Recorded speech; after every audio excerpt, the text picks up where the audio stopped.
together. Now, this is the last high-level class, all right? After this is going to start the 8-week of modern marketing, where I'm going to sit over there and I'm going to actually show you guys exactly what to do, all right? I'm going to be on my computer. You're going to see the mouse. I'm going to want you to have your computers up. I'm going to show you prime examples, real-life examples, because it's one thing to talk about it in theory. It's another thing to actually see it, all right? So here's what we're going to talk about today: how to sell with social media.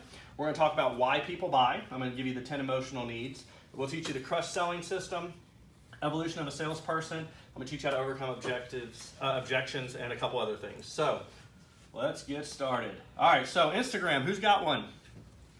If you don't have one, make sure you get it. Who's using it for business? A whole lot less. Okay, so here's the deal. The Instagram algorithm is very similar to Facebook. So what it's looking for are likes, comments, and shares, just like you do on Facebook, okay? It rewards your engagement. Now, this is an opportunity for you to learn to sell with photos. So the reason at the very first class I asked you is, what is your brand? This is how you sell your brand. So if you're not following Motivation Mafia on Instagram, I would highly recommend. Motivation Mafia photos sells success. Everything is Lamborghinis, Ferraris, ocean views, skylines, right? But what do they really sell? High-level coaching. And so you see this image of success, and then you also get to track them going to clients. You get to see all the other different things that they do. But learning to sell with photos is not just pictures of the home. Does this make sense? Mm-hmm. Right? Because the home is a home. All right? I mean, it's pretty cut and dry. But what is your brand? All right? And so what you want to do is you want to pick strong pictures with a message and a call to action, because you have the opportunity to write text above that photo. And then we're going to use these pictures to sell and promote your brand. Now, anybody familiar with the stories? Yeah. I actually probably need to flip this now. So everybody knows that Facebook offered to buy Snapchat. Y'all aware of that? Snapchat said no. So Facebook said, that's fine. We have more money, more flexibility, and we already have a platform. So they created their own story. So there are some experts that say that Instagram stories will surpass in the next 18 months the people that go on the Snapchat stories. Okay, so if you're not comfortable with your stories, we're going to have an entire class on it. So I bought an Apple TV. So I'll be able to plug it in. I'm going to have my phone, and you're going to see what my phone looks like up here. And I'm going to show you guys how to put them on stories and do all that. But there again, high-level stuff. So just kind of check out the stories, okay? The next one, though, is Snapchat. Now, Snapchat creates followers who want to see what you're doing on a daily basis. Who's got Snapchat? Who's using it for business? Even more less. Okay. So use Snapchat to build your brand. This is where you're going to do a lot of your attracting and repelling. All right. Snapchat can showcase your brand and what you're selling. Snapchat is what Facebook was 15 years ago. Remember when Facebook first came out, it was, what are you doing? Right? So it was like, oh, I'm going out to eat, or oh, I'm going to the movies, or oh, whatever, right? This is what Snapchat is, but it's done in video or picture format. And then it allows you to type on it. Now, the cool thing about it is you should have fun with this. What I want you to do on Snapchat is play with it. Again, we're going to have a whole class where you guys are going to have your accounts and we're going to do the stuff. But Snapchat has a lot of cool filters that you can use to differentiate yourself. If you do an entire open house video with bunny ears on, people are probably going to watch it. Okay? And then I'm going to show you guys how to take a Snapchat and then put it on Instagram and Facebook in the class. But just have fun with it. It's a great tool, but it's a way for someone to get to know who your personality is. Okay? All right, now YouTube. All right, so if you do not have a YouTube channel, you need to create a YouTube channel. Anybody heard of Justin Bieber? Why are you rolling your eyes? You know you like Justin Bieber. Come on, I see you. I love Justin Bieber. And right? His songs come on, I'm like, that's a great song, until they say what? That was a new Justin Bieber song. Yeah. And then you're like, oh. Right? Because you don't want to like him, but who remembers when nobody liked JT? Right? When he left NSYNC or Backstreet or whichever one he was in, right? Everyone hated him because he was talented and we didn't like it. But now we love JT. Remember when no one liked Britney Spears? But everyone loves Britney Spears now, right? So my point is here, guys, is YouTube, Justin Bieber created a channel, put his content to the world. Usher found him. Today he's worth $1 billion. There's a guy named PewDiePie. Anybody know who PewDiePie is? PewDiePie made I think $8 million or $10 million last year playing video games. And kids just watch it. Obviously he makes it in sponsorships, but I mean, good Lord, he's playing video games. It's a grown-ass man playing video games. But hey, it works. Here's the thing. What is YouTube meant for? What kind of videos do people watch on YouTube besides video games? Tutorials. How-tos. Yeah. Sounds like a great place to store your how to buy a house, how to sell a house, how to buy from a builder, how to whatever. Okay? So what I want you to do is we're going to build your brand on what you sell by creating digital assets. I drive very few people to my YouTube because it's just not my business. For you guys, it's a great place to drive people to. The other thing is you can send the link. So you should have a video that says, hey, congratulations. Or I would say, hey, thank you. I'm really excited about coming out to your home today to preview it for your listing. Here's what you can expect in my 30-minute presentation. Set their mind to an agenda so they don't run you off in 9 different squirrel directions. Thank you for allowing me to come out. Here's what you can expect now. Congratulations. We're going to go look at a home this weekend, right? You can set their mind to an agenda. And then when you get really fancy, then you can send them an email, and instead of a link, it'll have a print screen. And then when they click on your face, it takes you to the video. Okay? I don't know how to do that, but if you go to how to do that in YouTube, it'll tell you. I'm just saying. The other cool thing about YouTube, like my washer went out, right? And I said, what does W whatever suds mean? And it told me. And then I just bought the piece for like $82, and I fixed it myself. As a teacher, I use YouTube a lot for my students. There you go. Yeah, I mean, everything. I just bought my daughter a Jeep. I wanted to know how to change out a particular part. I went to YouTube, and some dude showed me how to change out the gas thing. I mean, he did it a lot better than I did, but I got it done. All right, now the cool thing, though, is once you create the video, you're going to be able to use it over and over and over again. All right, so this is where you store your open house videos. But do we share these on Facebook? Nope. Correct. Why? Suppressed. It is suppressed because they're the 2 largest social media outlets. Hello. So here's a great place, though, for you to build an audience and a following where you become the expert. Now, the one we spend most time on is obviously Facebook. There's 2 billion people. We're going to use it to build our brand, provide value with content. You're going to hear me say this over and over and over and over again. Value with content. Okay? You remember, we want you guys to create your syndicate groups. Use video to build your brand and message. So if you're going to do an open house video, so what way do we hold for live video? This way. What way for the other way? For digital assets, okay? So I would not do your open house this way. I would do it this way. Create a digital asset, put it and store it on your business page and YouTube. Live would be announcing. When should you market open houses? A couple of days before a week. Monday, Tuesday, Wednesday, Thursday. Nobody buys houses on Monday, Tuesday, Wednesday, and Thursday. People write contracts on the houses they looked at on Friday, Saturday, Sunday. Not no one, but it's a very small percentage. Of your 10, 1 or 2 will go out on a Monday, Tuesday, or Wednesday. All right. So what I see you guys do, and remember, I'm talking general real estate, is you start promoting your open house 2 hours before on Saturday at 10 a.m. Well, I might have plans.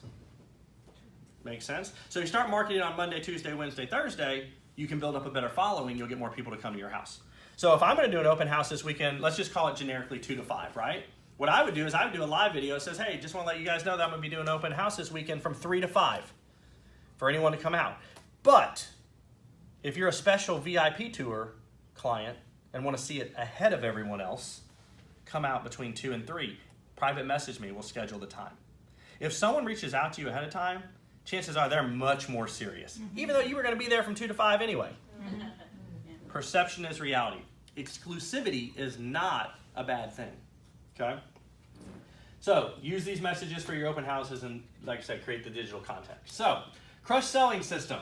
So I adapted some things to this. So the first C is a call to action. It's actually clarify and call to action. So if someone reaches out to you, and this is any lead, right? Whether it's a lead that comes from me, a lead that comes from your sign call, potential client, whatever, is you want to ask the question, so what had you reach out to me today? I know that probably sounds weird to say, but check this out. When I ask you, so what had you reach out to me today? Right? If I said, so what had you come to class today? And you go to tell me why you came here, right? So if I say, so what had you reach out to me today? And like, well, I'm thinking about buying a home and this and that. 1, you find out why they called. 2, they have subconsciously admitted to themselves that they need your help to accomplish whatever goal it is. Think about it. If I said, well, why'd you come to class today? Well, I want to learn more about social media. Okay, well, you just acknowledge to yourself that you need me to teach you what you don't know about social media. Make sense? Yep. So it's a very easy way for them to get them to start talking, but now they're already setting their mind to an agenda that they need you. Okay? Next one is, the R is recognizing needs. So we're going to stop asking people, where do you want to live? I don't know. And you guys tell me if I'm wrong. Where I live, people shop from Sienna Plantation in Missouri City to Cypress, basically to the Bridgelands, because 99 runs the whole way. 25 minutes, 30 minutes. Okay? I would imagine here in the Woodlands, people will go from Spring to Woodlands, Magnolia. You know, just depends. So what we want you to do is stop asking people where they want to live. Find out what's important to you in a community. Anybody heard of Sienna Plantation? Anybody heard of Riverstone? Who's the developer?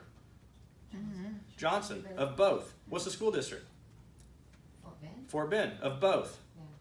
What's the price point? $250,000 to $2 million. Both. They're literally connected by one road. In fact, if you weren't paying attention on LBJ Parkway, you literally will leave Riverstone and enter Sienna and not even know it. So how do I know where I want to live? Well, if you ask what's important to you in a community and you tell me golf course, Riverstone doesn't have a golf course. Sienna does. If you tell me schools, well, tell me what's important to you about a school. They both go to Fort Bend, but Riverstone goes to Clements and Elkins. Sienna goes to they don't go to Hightower anymore, but they used to. They go to Ridge Point, which is inside the community. See where what's important in a community makes a big difference? Yeah. You might get someone who calls on one community, but when you ask them what's important to you, they tell you, and then you go, oh, well, you don't have to tell them out loud, but in your mind, you're thinking, well, there might be a better fit 5 miles down the road because I just left this community from a showing I know it would fit you better. Now, the U is understanding motivations.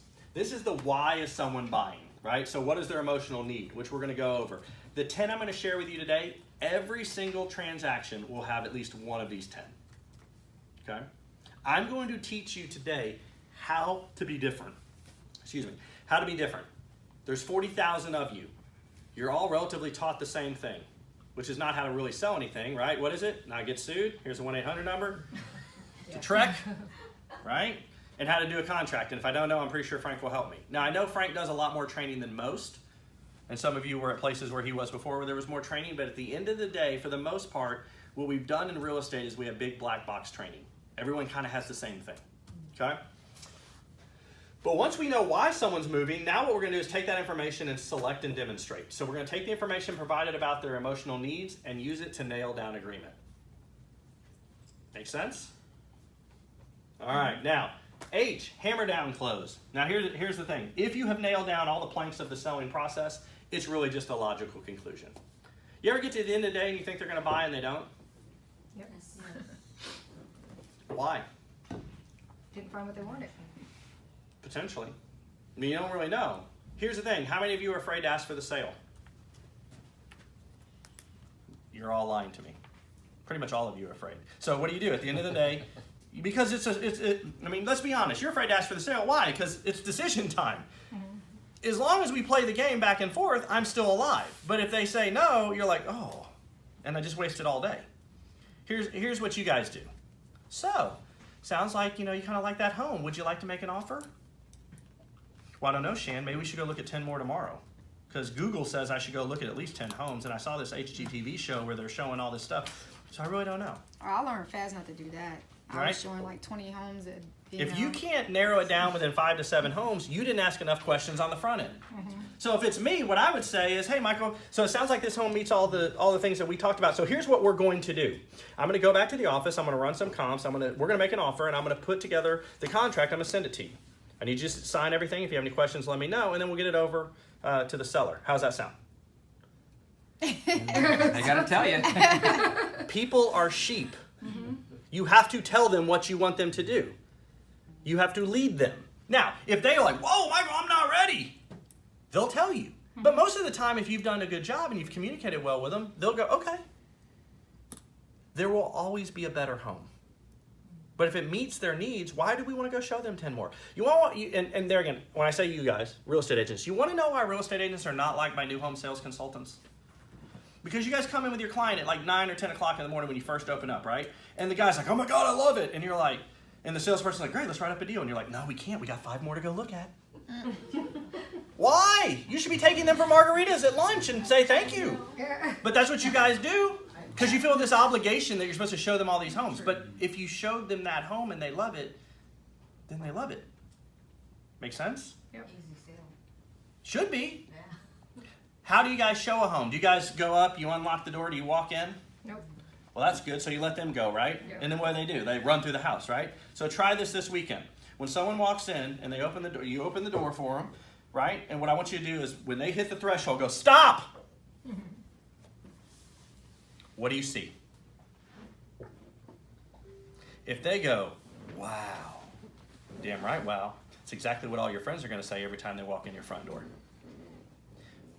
They're going to find out shortly whether it's 4 bedrooms, 3 baths, or whatever, but make them stop and tell you what they see. Get them emotionally attached to the home. Make sense? Cool. All right. So, evolution of a salesperson. So it starts off here with a good old person, right? You're just new, you're happy. You actually just sell off of pure enthusiasm.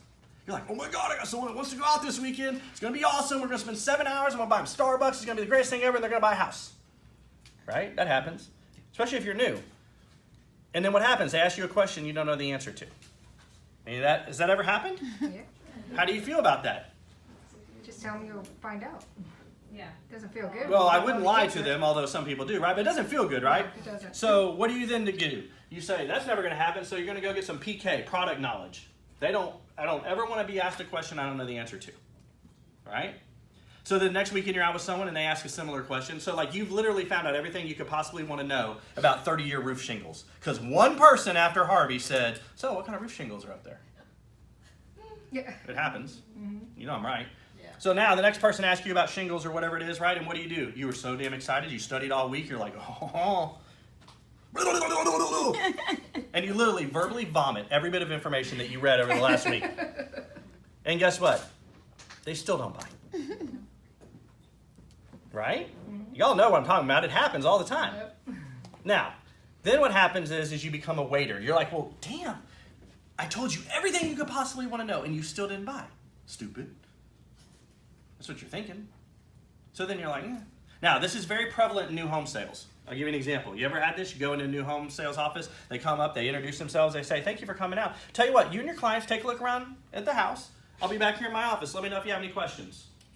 And then what do? You walk around the house, and then as a real estate agent says, you open the door, you're like, thanks, beautiful home.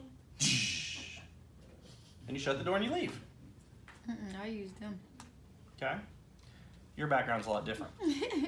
Because of Link, that's his model. But that's what most people do. Here's the thing, how does that salesperson know what it is you were looking for? They don't, because they never asked you any questions. How do they know if they liked it? They don't. How do they get a hold of you? Well, God willing, hopefully they took a business card, but they never had you fill out any sort of form. See where I'm going with this? So here's what we want to do. That's very entry level. We want you to graduate to a needs analyzer. We want you to start asking questions to find out what the emotional needs are. All right? We have an entire class on conversion now. The next 8 classes after this in modern marketing, Frank and those of you that have seen these classes before have not seen. Okay, they're new. We just finished the first segment. In San Antonio, like I told you guys, I decided to open up in San Antonio. I've never lived in San Antonio. I've never done a loan in San Antonio.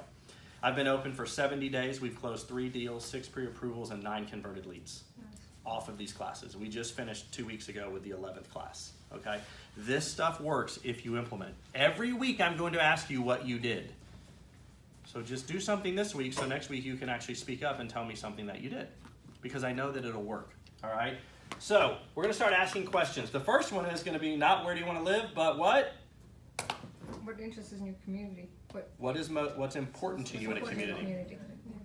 There's all sorts of things that interest me, but they might not be important. Like a yoga studio interests me. Why are you laughing? Cane Island has one. True. But it's not important to me. It would be a nice to have, not a need to have. Make sense? Tennis courts are a must have because my daughter plays tennis and I played tennis. And last time I bought a house, I didn't think it was that important. I just said, oh, I'll just join the country club. And I did. And then I got tired of paying a couple $100 a month. And I was like, do I really have to drive 5 minutes down the road? It's literally on the same road. And then I just stopped going. So when I bought in this neighborhood, I was like, that's a must-have. Because it was always a must-have. I just didn't do it. Okay? But what we really want to do is be a pro communicator. So we want to use the information that we receive to sell the client by selecting feature benefits. All right, so there's 2 types of features and benefits. Or 2 types of features. Factual, physical. In an effort to make a profit, builders built in the Woodlands more than one 3,000 square foot home, 4-bedroom, 3-bath. How do we know which one to show them? Well, you ask the question. Okay? Now, the emotional, though, is what we want, the why people buy. If you pinpoint why people buy, you can select and demonstrate by tying the features that are tailored. So I'm going to give you some examples here. So write this down. People feel 3 different ways about feature benefits. Either they love it, they hate it, or frankly, my dear, they don't give a damn. That's all there is. They either love it, hate it, or they don't care. So, tile floors. What's an advantage of tile floors? Low maintenance. Durable. Okay. Low maintenance, durable. Okay. So I have a housekeeper that comes every single week. And I have a 16-year-old and a 10-year-old now. And on the weeks that it gets dirty and she doesn't come, they can clean it. So less maintenance. I don't clean the floors anyway, so I don't care. See where I'm going with this? Mm-hmm. Yeah. To you, because guess what, guys? It's not about you. It's about them. All right. So let me give you my tile floor example. So I walked in. This is when I was selling homes. So one of the difference between me and most lenders is I sold homes. Kat knows this because we work together at Weekly. So I went to this class and I'm like, whenever sales plummet or you're struggling to get buyers to move and shift, it's probably because you got away from some of the basic things that worked. The stuff I'm teaching you today, it'll work. So here's what I did. I did the, stop! What do you think? And he goes, oh, tile everywhere. I didn't know what to really say at that point. Oh my gosh. What am I going to do? We're not going to rip up the tile, right? I was the king of, oh, you don't like those black appliances? So you're telling me if I can get you stainless steel today, you'll write a contract today? Kat will tell you, we used to paint walls purple. Because how many homes does a buyer go look at on a Saturday without you? 10, 20. They get all these packets. So we paint inventory homes with Barney purple walls. Because I would teach the salespeople, hey, I want them to go home and go, you know what, I love everything about that house, but that stupid ass Barney purple wall, you think they'd paint it? And then when they call the salespeople, so you're telling me if we paint that wall, you'll write a contract today? Yep, I'll paint a wall all day to get a deal done. You might want to suggest that to some of your homeowners. But how are they going to remember which one it is? Because they're all beige paint and beige carpet and beige whatever. So here's the thing. So the guy's like, oh my gosh, tile everywhere. And I was like, yep. So we start walking through. And then it dawned on me something I remembered from when we were in the model. And I said, hey, you said you're moving from like the Michigan area, right? Yes, sir. Well, anybody got any English bulldogs? Y'all know how much bulldogs cost? They're like 5 to 15 grand. Well, I learned over there that the bulldogs were his pride and joy. He loved them more than his children. His children were all grown. He really didn't like his wife, and he had 3 of them. He was a grumpy old man. But here's what I remembered. I was like, well, wait a second. The weather difference sure is a lot different from Michigan to Houston. Oh my God, it's so hot here. Yeah. I bet those tile floors would feel nice and cool on your puppy's bellies. What do you think? His love for the puppy. It wasn't that he hated the tile, just where he was from, they put carpet everywhere, even in the bathrooms. It's just what he was used to. It wasn't that he necessarily hated it, just what he wasn't used to. But I love my puppies more than I dislike the tile. He actually bought the inventory home. Okay? But I had to take the information I got earlier to tie it. But what do we normally do? Oh, well, this house is out because they don't like it. Right? Don't ever give up. So here's the 10 emotional needs. First one, location. This is important stuff. Every single one of these will fall within these 10 emotional needs. Is it close to work? When I opened up my own branch, I'm 15 to 20 minutes from my home. I did not leave where I was at for money. Where I was at, I did fine financially. But it was an hour away. I live in the Sugarland, Richmond area. My office was in Tomball. I mean, I was wasting 2 hours a day. Now I made phone calls and things like that, but it really stunk if your kid had a game. Okay? Is it close? So is it close to work? Next one. Oh, also, when you ask them what's important to you in a community, they might say, I need it to be close to work. Oh, really? Where do you work? See how this happens? Next one, convenience. Is it close to where I shop, eat, take kids, and is it close to friends? So I live in Longmeadow Farms. If you're not familiar, it's right off of 99. There's a whole lot of, there's Aliana, there's Telfair, there's Cinco Ranch, there's Cross Creek Ranch. I mean, all these are within 10 miles. Okay? So when we looked all around at those. We looked at acreage communities. But my best friend, one of my best friends who's in a wheelchair, who I grew up with, lives 2 streets away. I'm the godfather to his son. He's the godfather to my daughter. When I lived 5 minutes further, I hardly ever saw him, once a month. Now that we live in the same neighborhood, we see each other 3 to 4 times a week. Our kids play every day after school together, just like he and I did when we were kids. That was a big deal to me. That's actually why we chose the community. I mean, we liked the community, it had other things, but that was a big deciding factor for us. Now, finance. All right, so finance is a really big deal, but notice I put here, can I afford the monthly payment? Now, that is low-hanging fruit. For whatever reason, our mind goes directly to, can I afford the monthly payment? So one of the questions I want you to ask people is, what do you want your total monthly investment to be? If you are able to talk a little bit of finance, you're going to be better than all your competition. What do you want your total monthly investment to be? And they're going to say, what does that mean? Well, what's your total payment? Here's the thing. Total monthly investment makes you sound a lot smarter. You're an expert. Total monthly investment? Sweet. What is that? You know, your payment. And when they tell you, I don't know, $1,800, your next question is, great, principal and interest are all in. Mm-hmm. That's very important. Mm-hmm. So I got a phone call one time, and the guy was telling me he was a pharmacy tech, making $75,000, transferring here. And I said, great, well, you know, how much do you want your total monthly payment to be? He tells me, $1,700, $1,800. Sweet, okay, good deal. I said, okay. Well, first I asked him what his price point was. I wanted to know from him. And then he told me $500,000. On a pharmacy technician salary? On an $1,800 a month payment. So that's why I'm like, principal and interest are all in. Now, my first thought was, you're an idiot. Yeah. I didn't say that. What I said to him was, okay, I knew he was coming from Chicago. I said, help me understand, what does a $500,000 home in Chicago look like? And then he told me. And then I was able to say, great.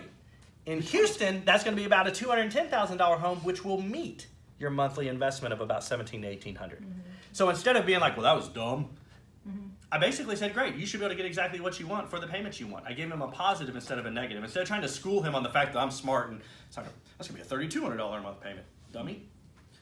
This was the problem during 2005, 2006. People came from California, they made a bunch of money, they would buy in neighborhoods, spend $500,000, and then they paid cash. And then what's due come December, January? Taxes. Yeah, their $17,000 tax bill. Now, we never told them because we just wanted to sell the house. Oh, you got cash, sorry, right? You're not escrowing. And then they get this bill, all right? So the thing is, though, is have those conversations, all right? Then allow me to decipher whether, because sometimes people, so here's where I'm going with this next thing. It's not about always what they can afford. It might be, what do they want to spend? Mm-hmm. Anybody in here read my book yet? How much money did I rack up in credit card debt while I didn't get a check for 9 months? $60,000. $60,000 to stay afloat. Okay? So for me, on my house, I put $300,000 down. My principal and interest is $1,200 a month.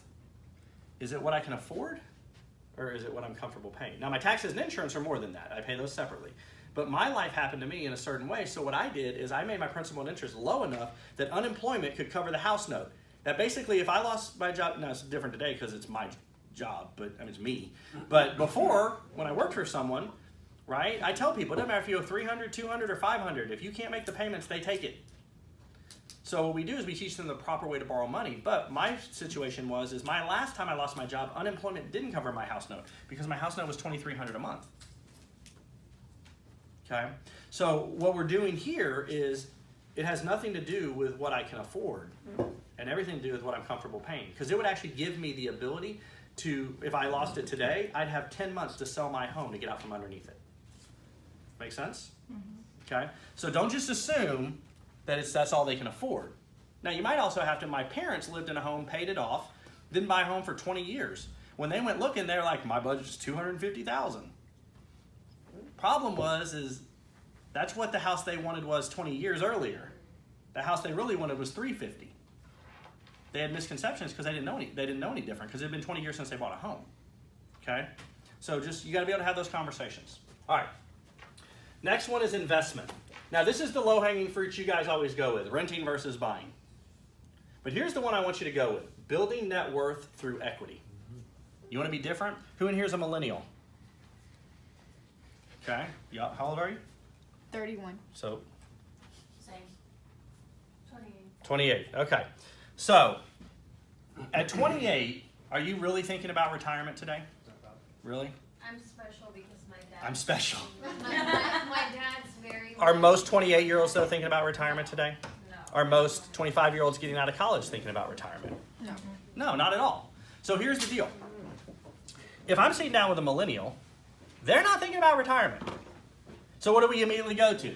Renting versus buying. But that doesn't overly excite them. But what if I told them, if I said, hey, you know what? If I could show you how I can increase your net worth by up to $75,000 over the course of the next 10 years, and all you have to do is buy a home, would you be interested in hearing about that? Yeah, that sounds pretty good. Well, great. What? Oh no, I was gonna say I just need to learn more information about it so I can spill that information. So you can spill it. So here's the deal. A $250,000 home with an average rate of appreciation of 5% per year after 10 years will yield about $74,000 and some change. So that home will be worth how much? About $325,000 in 10 years. These are the same people that are coming out with the engineering degrees that will go spend $2,500 a month to live in Edo so they can live next to the brewery.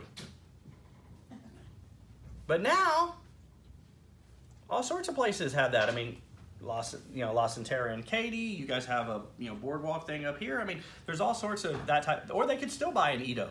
Maybe they go up to 300. What's the average rate of appreciation in the Woodlands? 8 to 10. 3%. Well, the fact that none of you know is a problem. No, think about it. You guys are the experts. I'm not the expert. I know what it is. It's closer to 10%. Wow. The average rate of appreciation in Houston alone is 5.5%.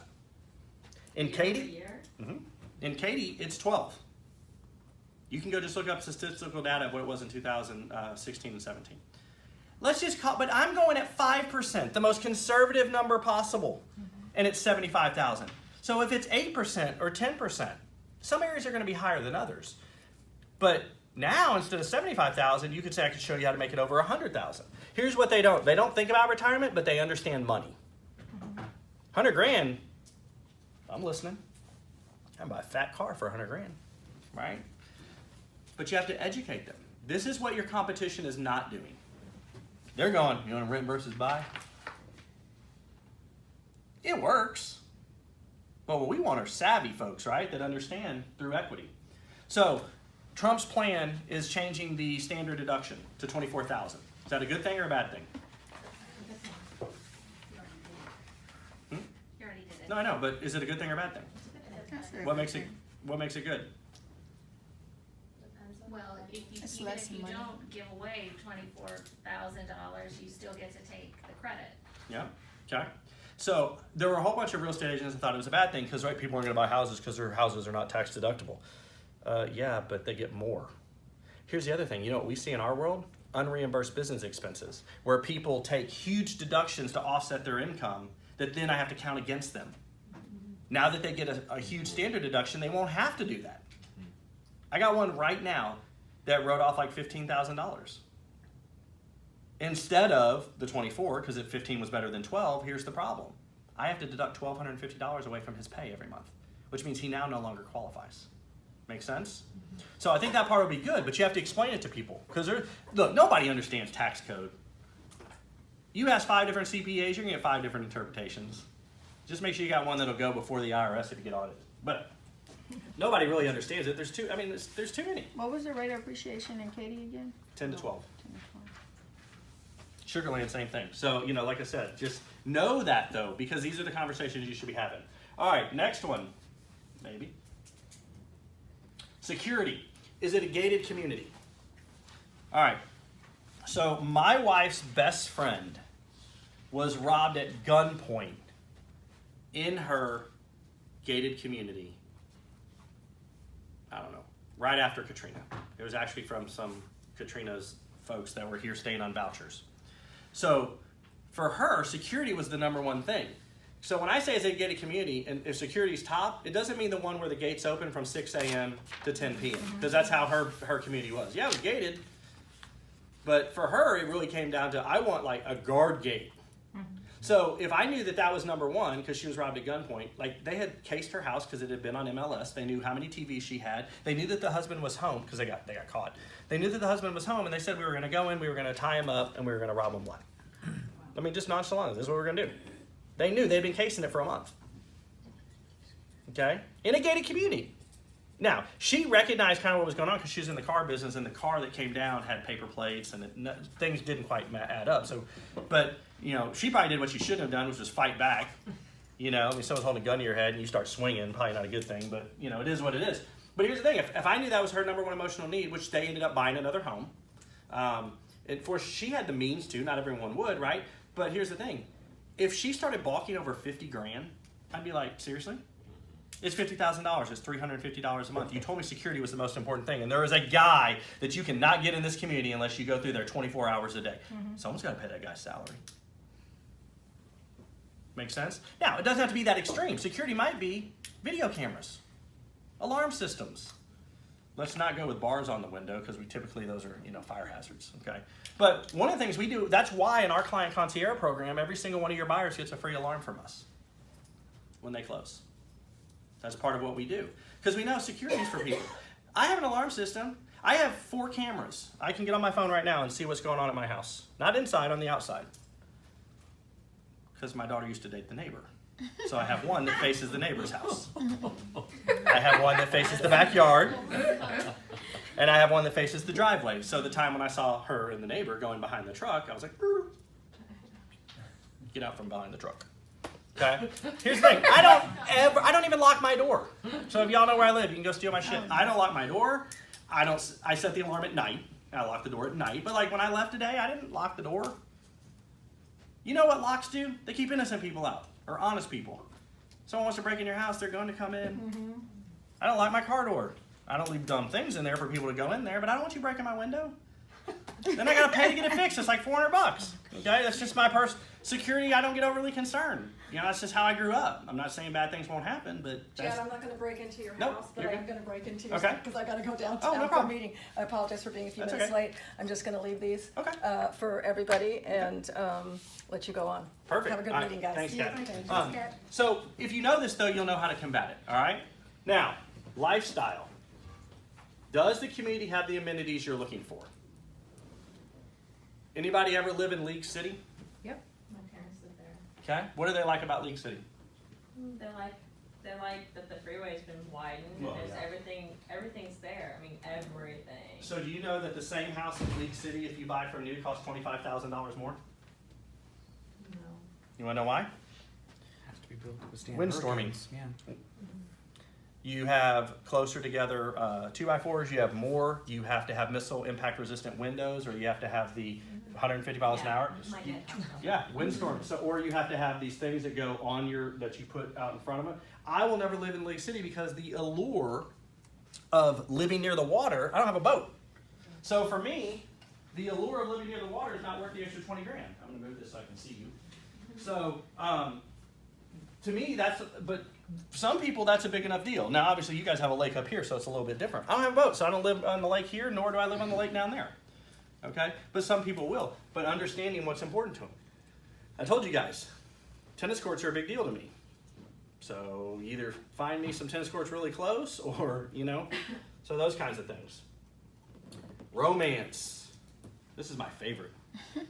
Okay, so I said, does the home have the view of the backyard oasis I want? Now, have y'all noticed that the builders in the last 5 years build these really large car wash showers that are about as big as this table? How many people are they expecting to take a shower? Now the guys are like, yeah. Okay, the thing is that is romance. Whether or not your significant other wants to shower with you, that's something that you got to deal with there. But that is a romance feature. Luxury. Okay, it really is. The Oasis, though, so my house, I have a nice backyard. Behind me, there's some houses, but to the left, there's like a nature preserve, so you can see it from there. So I see tree lines or whatever. That was one of the things that attracted us to the location, because I thought that I would sit out there every morning and lovingly stare into my wife's eyes as we drank coffee together, and it would be amazing. For any of you that ever meet my wife, you know that will never happen. My wife would think that is the corniest thing ever. But it could happen. Perception is reality. Could be a lake view, could be a golf view, all of those things. But romance, don't discount it. That's why they put the iron fence back there too. That's showing exactly the why they way. do it. Yeah. Feng shui. All right, so culture is a big deal, guys. Does the home face the right direction? Is the address my lucky number? There is a reason in MLS it asks you what direction the front door faces. For this, if you ever deal with an Asian buyer, especially in Sugar Land, you're going to know that if it's not in their lucky numbers, they're not buying. I don't care how much they love the home. It also might be some cultures, in the Hispanic culture, a lot of times people don't leave home till they get married. In the Indian culture, a lot of times they want two masters, one up, one down, blended family. There's a reason builders are building casitas today. For those of you that are millennials, do you still live at home? Because I got a nephew that hasn't left yet, and he makes like 50 grand a year. It's just too easy. I think he's just waiting for his parents to die because the house is paid for. But, I mean, millennials are now moving away and coming back and staying longer. So understanding a cultural fact. So I bought a flip house one time in Riverstone. Riverstone is like 85, 90% Asian. Right? I mean, it just is. I hired a feng shui consultant. It was worth the $750. We sold it to someone that said, I bought this home because... Are y'all familiar with feng shui? Mm-hmm. Do y'all know why front and back doors can't line up? Money in, money out. Money in, money out. So the very first home I bought as a newlywed had front and back door lined up. I could never figure out why we were broke. I just thought it was because we just had, mediocre jobs. But apparently, it was the feng shui thing, right? So I believe in a lot of that stuff. Now I know a really crazy lady that she hung crystals from her home. She was an interior designer, and so she'd go up like, I'm going to move this piece of furniture, and she'd flick the crystal, and she would listen to it. And it would tell her whether or not she was supposed to move the furniture. I'm not saying you gotta get that crazy, but that just shows you how far people go. Mm-hmm. Wow. She was not Asian. She was a white lady. So I mean, don't just assume, right? But energy, chi, whatever. If people believe that, nothing you say is gonna change it. So accept it and adapt. Okay. All right. But that's a big one. Understanding it. Family. Now this is one you guys probably do. Does the home meet my family's needs today? You probably do a good job with that. But are you asking and tomorrow? So my father-in-law is, 85, 86. He's not on good health. My wife had to talk to hospice. But when I bought my house, there is a reason I do not have a second bedroom down. Because I didn't want him to live with me. I mean, I love him and all, but I'd rather pay for him to go somewhere if I can, or let the state take care of him. Okay? He's ornery. He would make my life miserable. He just would. Now, I will tell you, I offered to take my one-car garage and convert it. And then I knew he wouldn't. But I didn't want him to feel like we were trying to shove him into that. You know what I mean? Because his wife passed away 13 years ago. Both my parents are passed. Okay? But tomorrow, it could be. But here's what happened. So, any of y'all ever ask someone, so do you have kids? Mm-hmm. Yeah, I did that once. She started crying. She ran off in the other room. And then for the PG version was, my wife can't have kids, asshole. Actually, she just had a miscarriage. Had I known, my wife had many miscarriages. I could have actually empathized with that, looking back. My wife probably had 6 or 7, so I know. So don't ask people if they have children. You want to know why I asked if they had kids? Because 95% of the people that walked into that model home that I worked at were the same. Between this age and this age, worked and made this kind of money and had 2 children, 1 to 2 children.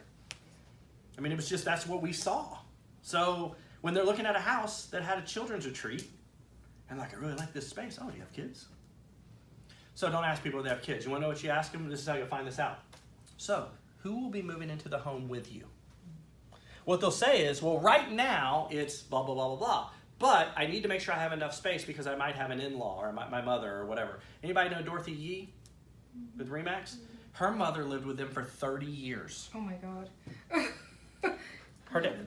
After 8 months, I wanted to kill my mother. Yeah. Touch the nerve. No, I mean 30 years, and here's why. Her dad passed away. Her dad passed away, so she was the oldest daughter. It was just expected in her culture. So her mom lived with him for 30 years till her mom passed away. Now, every now and then it would get like that, and they'd shove her off to like the brother or whatever for like 3 or 4 months. But she was a fixture in the home. She had her own room, her own spot, her own TV. So when they bought, it was specific that mom was coming with us. That's how you'll find that out. All right, here's my favorite one, ego. This is number 10. I worked really hard and I deserve it. Think about it. We live in Texas. What's the saying about Texas? Everything's bigger. Shit, we got truck month every month. Yeah. Think about it. No, you don't ever have Lambo month. Truck month every month. Now, car. Okay, so anybody go buy a car, right? So if the car industry is the best at this. So you go in and you're like, hey, I really want to look at this car, and they show you the fancy car, but you tell them my budget's like, I don't know, $450. And they show you the fancy car, and you're like, oh my God, I love it. And then they're going to go do what? Talk to the manager, and they come back and say, great news, Michael. We can get you in this car today for $675. And you're like, what? I told you my budget was $450. So you know what I'd say? I'd say, Michael, I understand. Let me ask you a question. What do you do for a living? Well, I'm a real estate agent. Awesome. So let me ask you. I love real estate, by the way. What's the average commission that you make per sale? I don't know, $4,000 or $5,000 at least. Oh, okay, cool. So let me ask you a question. So you don't think that if you were driving the car that you really, really wanted, that gave you confidence, and that when you pulled up, customers knew that you were legit and that you were a true professional, that you couldn't sell at least, I don't know, 2 or 3 extra homes a year? And Michael's here like, shit, I can sell an extra 2 or 3 homes a month. Boom. Right? Because it's our ego. What do I say? That's what they do. Yeah. Now, here's the thing. If you understand that it's the ego, feed the beast. Seriously, who needs 4,000 square feet? I mean, come on. I mean, For 4 people. but guess what? I got it. Because damn, I work hard. Right? Who needs a 6-car garage? I technically need one because I got enough, right? But that, for me, I was like, but I work really hard, right? I actually had a family member tell me, they came to visit one time, and they said, aren't you embarrassed? And I said, of what? Why? And they said, of your home. And I was like, I'm confused. Because my thought was I felt really proud of my house, right? I'm like, well, what do you mean? She's like, well, I mean, why do you need all this space? I mean, how do you think that makes your cousin feel? Do I really care? Like, how does that make your cousin feel? I mean, you have all this space. I mean, should who work needs, harder. who needs 4,000 square feet for just the 4 of you? And your kids are little, right? In my mind, I'm thinking, well, maybe my cousin should go, man, that's really cool that you got that. Maybe if I work really hard, I could have that too. Right? Perception is reality, though. But ego is a huge reason people buy stuff. Because no one needs 4,000 square feet. But mansions are huge, right? I mean, seriously. Anybody in here drive a luxury vehicle? No. What kind of car do you drive? Honda. 4. Honda? 4 is what? Truck month, right? Okay. Hyundai. Anybody drive a Geo? I don't even make those anymore. A Daewoo, right? So here's the thing. They You remember Daewoo? You're not even old enough to remember Daewoo. Shit, Daewoo went out of business. They bought them for like pennies. Anyway. It's a vacuum. So, but here's the thing. Perception is reality. So we're fortunate that my wife's best friend, the one that was robbed at gunpoint, is the GM at Momentum BMW. So even when we take our Ford, we take it there because she gives us a loaner car. So we've just become very accustomed that we get a loaner car, which is kind of nice. So when we were looking for this Jeep with my daughter, or for my daughter, because she has no idea, we were at the Toyota dealership because we were looking at used ones with low miles, and my wife was like, "Why are all these people in the waiting room?" I was like, "They're getting service done on their car." Oh my God, that sounds terrible. Like they don't give loaner cars, but I mean that was our reality. Even though I take my Ford truck that's why I take it to BMW. They change the oil because they give me a loaner car or whatever. But my point is ego is such a big deal that people do all sorts of stupid things for ego. Now, here's what I also tell you: price. Anybody in here ever have to negotiate your commissions?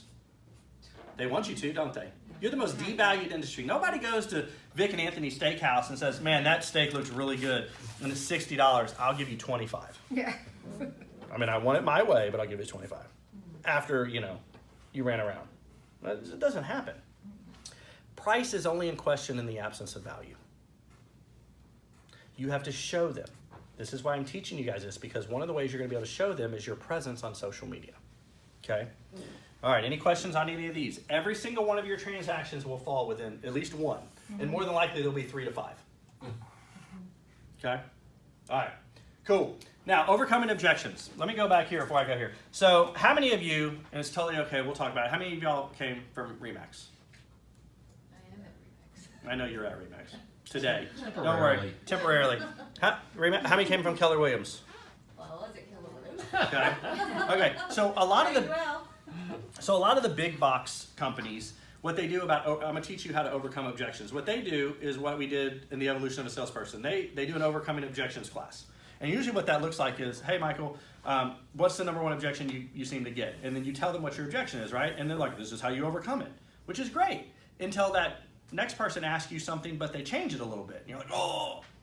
I'm going to teach you a technique that you'll overcome every single objection ever thrown your way. Who likes objections? You should. Well, not only that, guess what? Nobody cares what the price of something is if they're not interested in buying it. Right. I love objections. No one cares what the interest rate is today unless they're buying a house. Objections are buying signals. So here's what we're going to do. First thing you do is you cushion it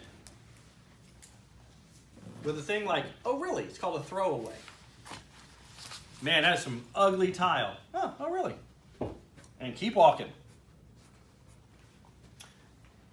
What we want to know, if that objection goes away, it was just a comment.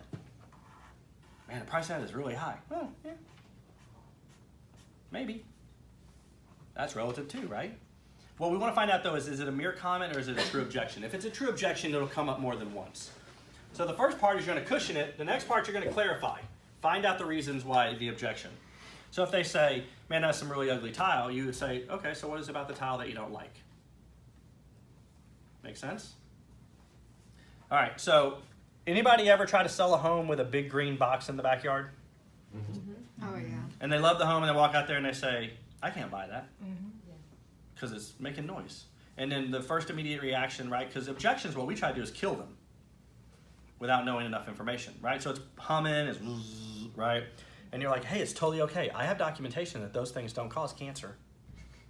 What? Those things cause cancer? I just thought they were ugly. You just opened up a whole can of worms, right? So if you do this method, so what's it about the green box that you don't like? Now, if they say, I hear those things cause cancer. Oh, don't worry, we got literature that says they don't. But what if they just say, it's ugly? You know what? You're right, Shannon, it is kind of ugly. But you can cover it up. what if we do da-da-da-da, make it a focal point, you don't even notice it, blah, blah, with that, because you love everything else about the house. Would that still prevent you from buying the home if we covered it up? Oh, that might work. But that's not what we do. We just told them now they're going to get cancer and their babies are going to have 9 heads. Yeah. Okay? Because you respond by using the information they gave you to eliminate the objection. Is that true, though? What? Is research? No, the research says that they don't cause anything. Oh, okay. You know? So, power lines in the backyard. I had a client who would not buy a house for that very reason. Yeah. So what's your perception of power lines? Causes what? I mean, you tell me. I'm not a real estate agent. He was saying that he didn't like it because it would interfere with his TV, and he really likes watching TV. It's because they had kids. Did you tell him that It was seniors. he needs the power to watch his TV because it has to get in the house It somehow? was a telephone line, and it really wouldn't interfere with his television. Yeah. It wasn't a really big backyard, and it was like a huge, and the actual wires were like coming Oh yeah, down. those are support wires that the kids can play on it. Built-in jungle. Master bedrooms up. How do you guys feel about all bedrooms up? It just depends on the person, really. But I mean, what do you usually say? Well, it depends on where they're coming from. If they're coming from the East Coast on. I'm just talking in general. Stairs suck. Stairs suck. Usually we tell them when I have to resell this in 2 years, they sell for less. But every house in West U has all bedrooms up. Wow. Because every house in West U and River Oaks, not every, but 90% of them, because in River Oaks and West U, upstairs is for sleeping and living, downstairs is for entertaining. Yeah. Every house in West U has power lines. Gotta get the power somehow. You like your phone? You like your iPad? Okay, I'm not saying now, it might be a true objection and they won't buy it. I mean, I didn't buy one because there was one. It had nothing to do because I was scared of it. I just didn't like the way it looked. And my thought was they hadn't started building the street out yet, so I could just pick a lot.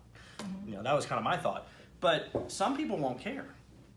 You know, some people you could hang a flag off of it or a statue or whatever. You know? Sometimes you can use, if you're a new construction, you can say sometimes the builder will take off or reduce the price. So Yeah, you can because use that. they think just like you guys do, so you're lucky. That's why they build the first homes there. They just get rid of them. Because they know no one's going to pick that lot. In my neighborhood, there's a house that actually we were looking at the lot and there were no power lines behind the lot, but it was a brand new section. They started building the house. The people busted because they ended up running the power lines right behind the house. It came afterwards. So, I mean, that kind of stuff. But overcoming objections, if you follow these steps, guys, you can overcome every objection. Welcome them. No one cares what the price of shoes is unless you're going to go buy today. Okay? All right. So, what is your brand? We talked about this in class 1. Figure it out. What is your brand and how are you getting it to the marketplace? Big deal. I believe this, and Frank and I have talked about this. Your paycheck is a direct reflection of the value you bring to the marketplace. You guys have to stop thinking of yourselves as real estate agents and start thinking about yourself as entrepreneurs. This is your business. If you don't like what you're making, it's because not enough people deem you enough value to give you their money. It is what it is. I know that stings. Same thing in my world, okay? But your paycheck will be a direct reflection. Make sense? Mm-hmm. Whether they like you or not. How do people view you? Are you a winner, loser, professional? But what do we really want? Expert. Remember, people don't use you for 2 reasons. Either 1, they didn't know that's what you did, your fault. Or 2, they don't deem you to be the expert to accomplish their goal, also your fault. Take extreme ownership of your business. When I ask you guys what's the appreciation, you don't know. See, I'm the guy that wants that. I'm one of my emotional needs is investment. So I'm going to ask someone that question, and if you don't know, then I'm going to say, "Are you really an expert in the area?"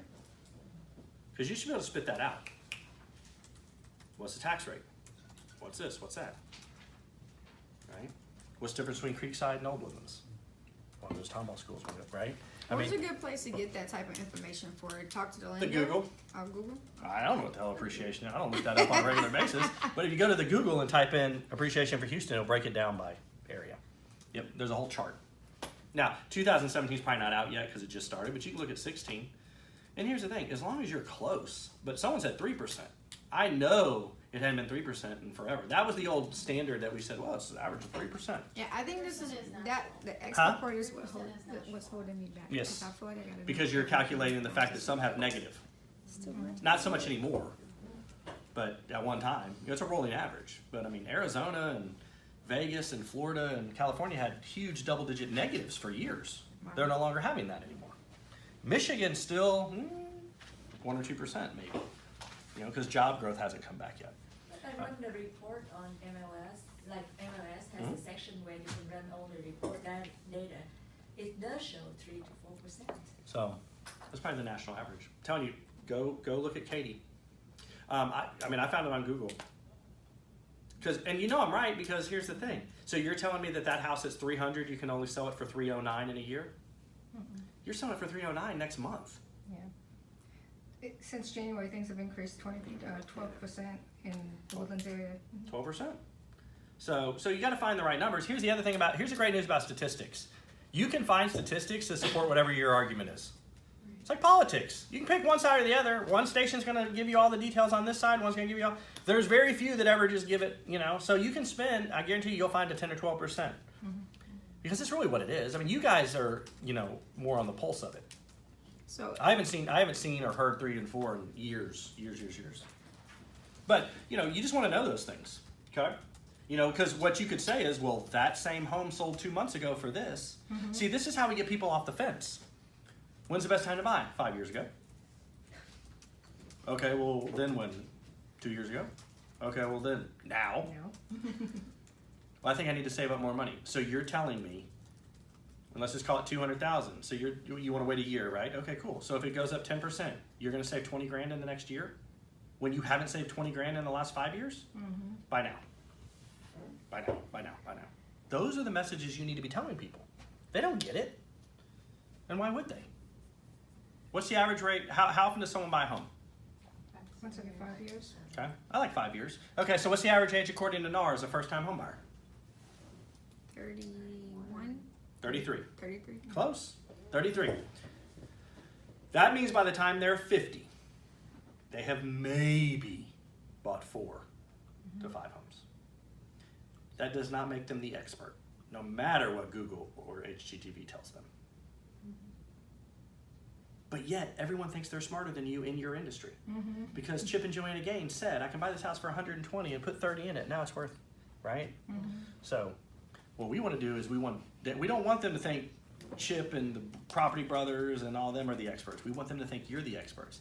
But the only reason that they think they're the experts is because they're in their home every day. That's what this class is about, y'all. Increasing your exposure so you become the expert. Because when experts tell you something, you just do it. I learned 2 things. I don't ask fat people how to be skinny. I don't ask broke people how to be rich. I mean, is that a fair statement? Makes sense. All of you know that what I'm telling you is the truth. It's whether or not you'll go implement and put action into place. I'm going to give you an example.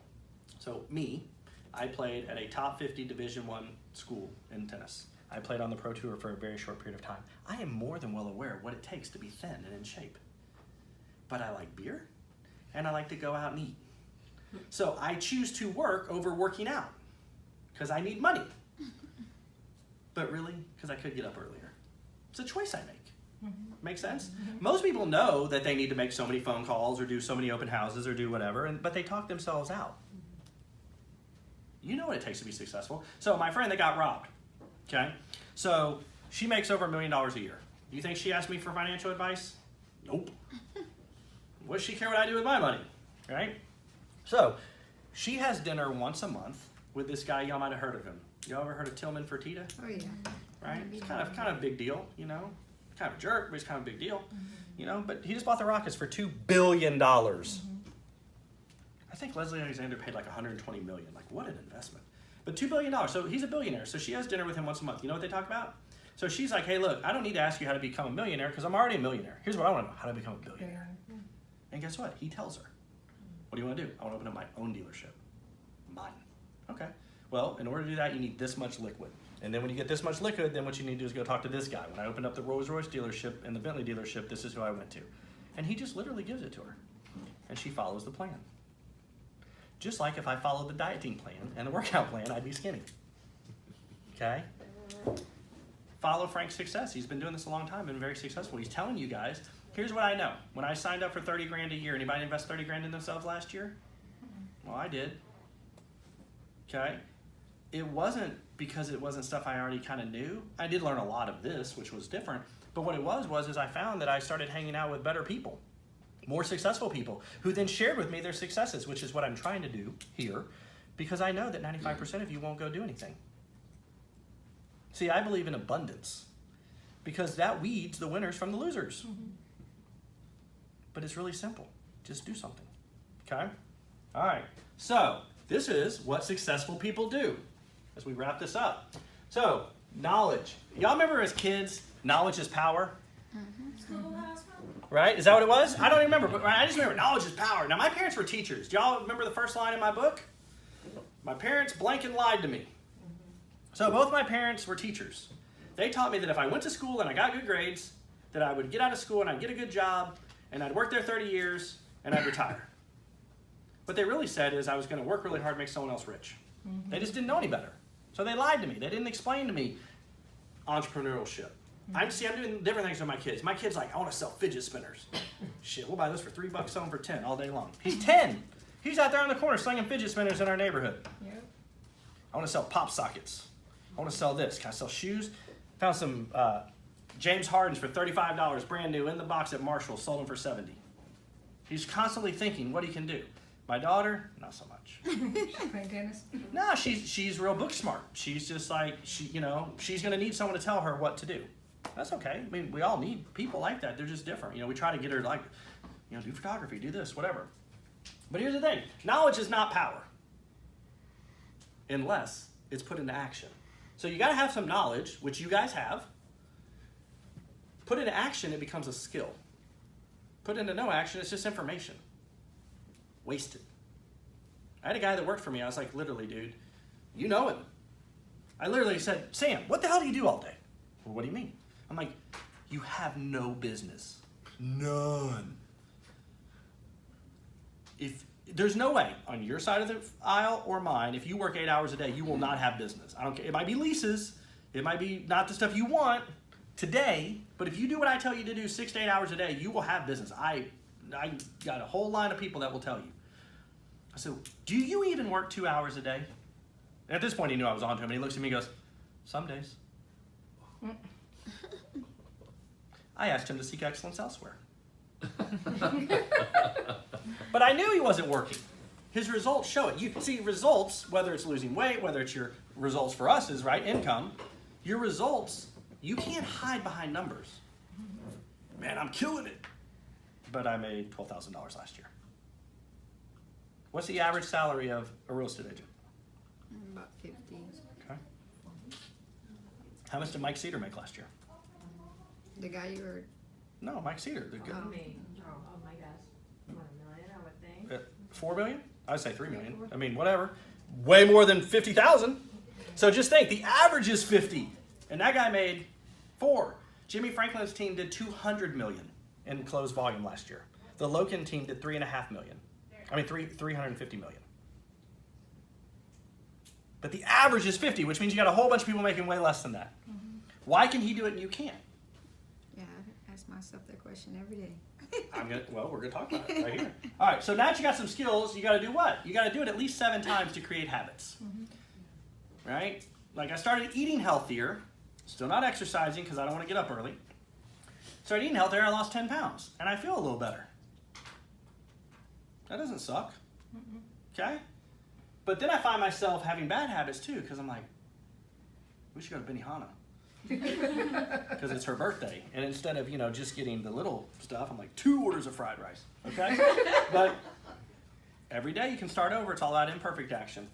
But once you have action or habits and you put them in, that's when success happens. The reason attitude is in the middle is you can't control the market. You can't control interest rates. You can't control a lot of things. What you can control every day when you wake up is what is your attitude and how do you feel about everything. I've never met anyone more happy and positive than Frank. And I guarantee you, he still has to work at it because there's days he gets up and is like, it's raining. I love rain. See? Because the grass is growing. I mean, right? But you're going to have days. So what I want you guys as we wrap this up. Because Golden Corral is always open. The Golden Corral is always I open. saw that out Right? loud. I was like, he finally got his golden corral. So what I want you to think about though is, what is your why? Okay, I got 2 more things I want to talk about. We should get you guys out of here in 10 minutes. So, you have put upper limits on yourself. Someone did this to you, and then you've just done it yourself. So for me, David Weekley told me my income was going to be X, because for almost 10 years, that's what it was. So when I left, my first thought was, well, I have to make at least X. And my wife used to say, well, why don't you allow yourself to dream? And I would say, well, that's for other people. So you said, why is it that some people are more successful? Why not me? Anybody have an iPhone? Anybody had the iPhone when it first came out? No? Okay. Was the iPhone perfect? No, well, it wasn't when it came out either, but guess what? It was first to market, and it's yet the phone that everyone compares smartphones to since the beginning of smartphones that have all the fancy stuff. Think about that. It's still not perfect. But they get it to market, they make it happen, and then what they do is they adjust along the way. Imperfect action. Elon Musk. Anybody heard of him? Do you know how much he sold PayPal for? $200 million. Now, I don't know about you guys. I'm going on camera. If I get $200 million, you will not see me here next week.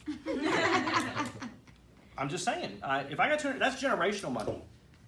$200 million, I mean, you're earning $4,000 a month off of $1 million times 200. I mean, that's, what, it's $80,000 a month.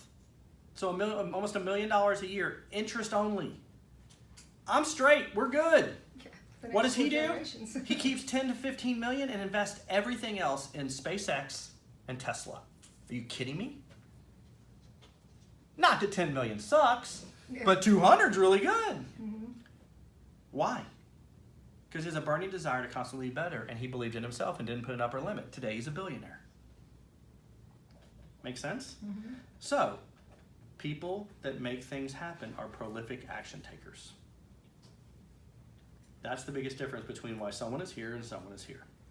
And There is no limit today. I mean, we're proving this with Facebook. You can be in front of hundreds of people, okay? All right. So, the art of imperfect action. Do something now. I don't care what it is. It will never be perfect. Many of you guys go, oh, I'm going to start that on Monday. You know how many times I say that, like when I'm going to lose weight? I'm going to start, I'm going to eat like shit this weekend and drink all the beer I can, but on Monday, I'm going to eat some salads. Yeah, it's not gonna happen. No, because then Monday I'm like, man, some buffalo wings sound good. Some pizza. And then I'll throw like 2 pieces of lettuce. But it's never going to be perfect. A average plan executed will beat a perfect plan that never gets out the gate. Every day of the week. Hard work will beat talent. Every day of the week. At the pro level of any sport, everyone that makes it to the pro level is exceptional. But superstars work really hard. If you haven't watched the Kobe Bryant thing, go watch his deal. I mean, that guy was out, he missed a shot one time, and for 45 minutes while everyone else was getting dressed and getting on the bus, he shot that shot like 200 times. The time he was the best player in the NBA. But he wanted to make sure that if he got that shot again, he'd make it. Okay? Work hard every day to implement and be better than you were the day before, and you cannot help but fall into success. Seriously. If you just do something, you guys saw my post this morning, right? Dream big, do something outrageous. I mean, how many of you feel like life is no fun? I can't be the only one. Right now, yeah. Right? It's hard. I mean, you know, 2 kids, each playing 2 sports. I got a flip going on that's like leaking money like nobody's business that I probably, you know, that I bought off probably more than I should have. That, you know, I mean, I got this, I got an office in Dallas, I got an office, I mean, I just running. There's days that life is just not fun. The reason I tell you to know what your why is you have to have something bigger than you. Because, yeah, it's great to come here and get all rah-rahed up, but then when you leave here, you need something that will drive you on the days that you don't feel like doing Anything. what you want to do. Okay? So, implement, you'll fall into success. Become better by reading and doing activities that make you money. If it doesn't make you money, hire someone. It's called biggest and best use of time. Okay? So, does writing contracts make you money? Yeah. No, it doesn't. It's No. an admin duty. Oh, closing. Closings do, but writing a contract doesn't. Going to your next listing appointment does. So, then why do you do that? You could have an admin person do that. Now, I get it. Not everyone's production's there, but I bet 5 of you could pull together and hire someone. When I first started doing loans, I shared an assistant until my production was enough that I could pay them on my own. Biggest and best use of time. Because if I'm sitting there for an hour writing a contract or putting something into MLS, and I don't know what your structure is, I'm just saying, that means I can't go out and be in someone's house doing a presentation that I know will bring me money. I don't call buyers and say, excuse me, sir, can I have your W-2 and paycheck? I have an assistant for that. Now, I review them, because that's the part of making sure someone can qualify, but I don't call and do that, and that's an admin duty. Okay? So that's what you want to strive to do. And right here, imperfect action will lead to success in life and business. Okay? All right, so the last thing I want to leave you with in the last 5 minutes. Have you guys ever heard of RPM? RPM. RPM. Apparently not. Okay. Holding power of money. I don't know. Nope. So R. So often what we do is we focus on activities, right? We always hear, oh, activities breed activity. That's great. So the R stands for results. You need to write down what results you want to be. Okay? So the results are, I want to close 3 deals a month, right? Pretty simple. Be very clear with what your results. See, the reason why most people are not successful is they have an idea of what they want to do, right? You ever heard the term hope is not a strategy? Well, I hope to close 3. Okay. I hope so too. Except for the bill collector doesn't care about hope. They want their check in the mail because rents do. Cars do. So get very clear. Have you guys written your goals down? Yeah. Yearly or monthly? Okay, so you know exactly what you're supposed to do in February? Did you achieve it? Not yet. Okay, well, you only got like Not yet. 4 days. So here's the thing. Get very clear on the result. Next thing, P, is the process. So on processes, what you want to do is you write down everything that you think you need to do to achieve that goal.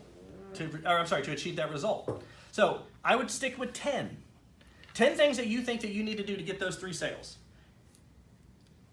Make sense? And then start at number 1 and track the success. So if the first 5 don't get you any results, but say number 6 gets you a result, then next month, start with number 6. Because here's the thing, if number 2 gets you the result, don't do 3, 4, 5, 6, 7, and 8. Right. It's about efficiency and productivity. Make sense? So what we're doing is it's amazing how if we have a very specific goal, we'll work towards that goal. Have you ever noticed if you're going to go out of town and you've got all this work to do, you somehow figure out a way to get all that work compressed into time? Mm-hmm. Because you're very clear on what has to happen. Right? And the M is a massive action plan. It's called MAP. Okay? You wouldn't think about driving. I mean, I have a pretty decent idea how to get to Washington State, but I wouldn't just get in my car and start driving. So what you want to do on your bigger goals is you create a map of where you want to go in a certain period of time.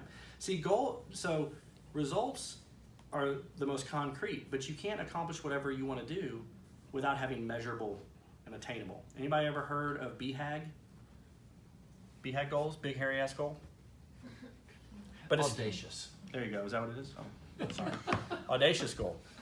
Big, hairy, audacious goal. I like that too. I hope you augur auspiciously in your new bailiwick. I know what that means? That was in English, 12th grade. I don't know why I remembered that. You said massive action plan, right? Or Massive action plan, yeah. Map. A map. Okay.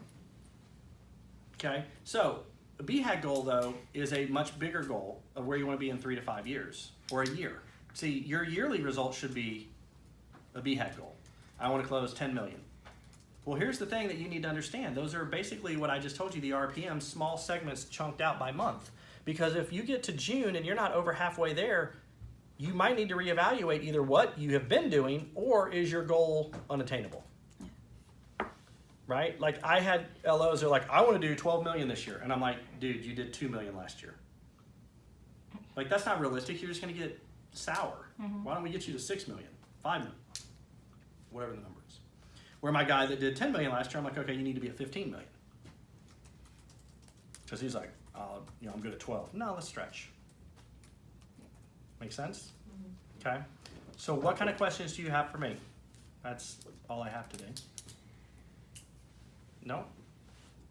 Gotta have something.